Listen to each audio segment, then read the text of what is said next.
강서구가 소셜미디어를 통한 구정 홍보 활성화를 위해 처음으로 강서구 SNS 서포터즈를 공개 모집해 선발했습니다.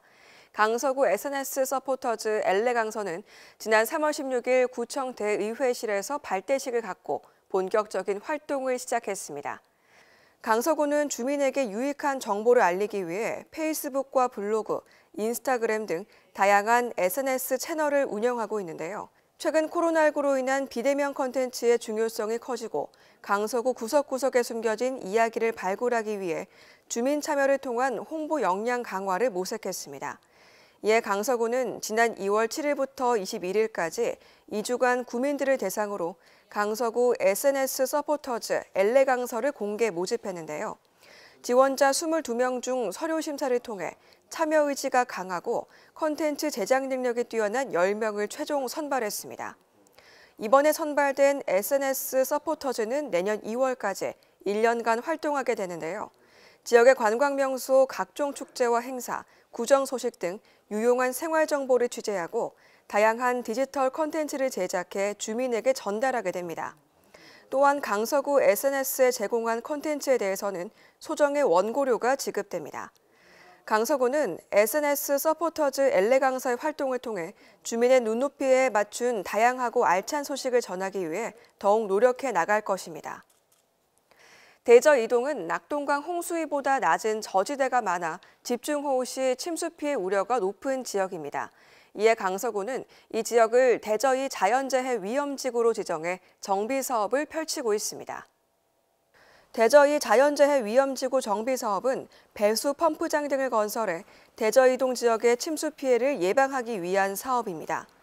강서구는 지난 2016년부터 총 사업비 268억 원을 들여 덕두 배수 펌프장을 신설하고 동방 배수 펌프장의 성능을 개선하는 사업을 추진하고 있습니다. 대저이동 행정복지센터 인근에 건립하는 덕두 배수펌프장은 2019년 9월에 착공했는데요. 덕두 배수펌프장은 지하에 5,000제곱미터 규모의 유수지를 설치하고 분당 255톤의 배수 처리 기능을 갖추게 될 예정으로 공사 완료 후 시험 가동 등 검사를 거쳐 오는 4월 완공을 목표로 하고 있습니다.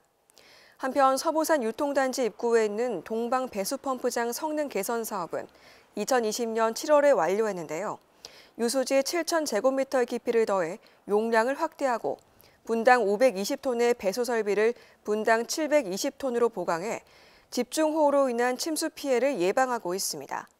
이들 배수펌프장은 완공 후 녹산 배수펌프장 내 통합운영센터에서 원격으로 제어할 수 있게 되는데요. 이번에 준공되는 덕두 배수펌프장을 포함해 강서구는 총 21개의 배수펌프장을 운영하게 됩니다. 강서구는 호우 예보 시 사전에 배수펌프를 가동해 수위를 조절하고 침수 피해 예방 활동을 강화하는 등 호우 피해를 막기 위해 최선의 노력을 다하고 있습니다. 이어서 간추린 뉴스입니다. 강서구가 부산 신항만 발전으로 증가하는 민원과 주민들의 비대면 재직명 발급 편의를 위해 가덕도동 행정복지센터에 무인 민원 발급기를 새로 설치했습니다. 이용 시간은 평일 오전 9시부터 오후 6시까지이며 주민등록 등본, 초본 등 114종의 재직명 서류를 무인으로 발급받을 수 있습니다. 지난해 개교한 가락동 부산 소프트웨어 마이스터고가 163억 원의 예산을 들여 대대적인 증개축 공사를 완료하고 지난 3월 15일 건물 개관식을 가졌습니다. 학교는 미래형 학습 공간인 소프트웨어 리서치 센터 등을 조성해 학생들의 전공 심화 교육과 협업 프로젝트 활동은 물론 산업체 전문가와 함께하는 현장 실무 중심의 프로젝트를 추진할 예정입니다. 명지 국제신도시에 위치한 명지 노인종합복지관이 오는 3월 31일 개관식을 가지고 4월부터 본격적인 운영에 들어갑니다. 명지 노인종합복지관은 신도시 조성 등 늘어나는 노인복지 해소를 위해 108억 원의 예산을 들여 연면적 2,413제곱미터, 지하 1층, 지상 3층 규모로 지어졌으며 명지 국제신도시를 비롯해 오션시티, 신호동 어르신들의 이용이 편리해질 것으로 기대를 모으고 있습니다. 이상으로 강서뉴스를 마칩니다. 함께해 주신 여러분 고맙습니다.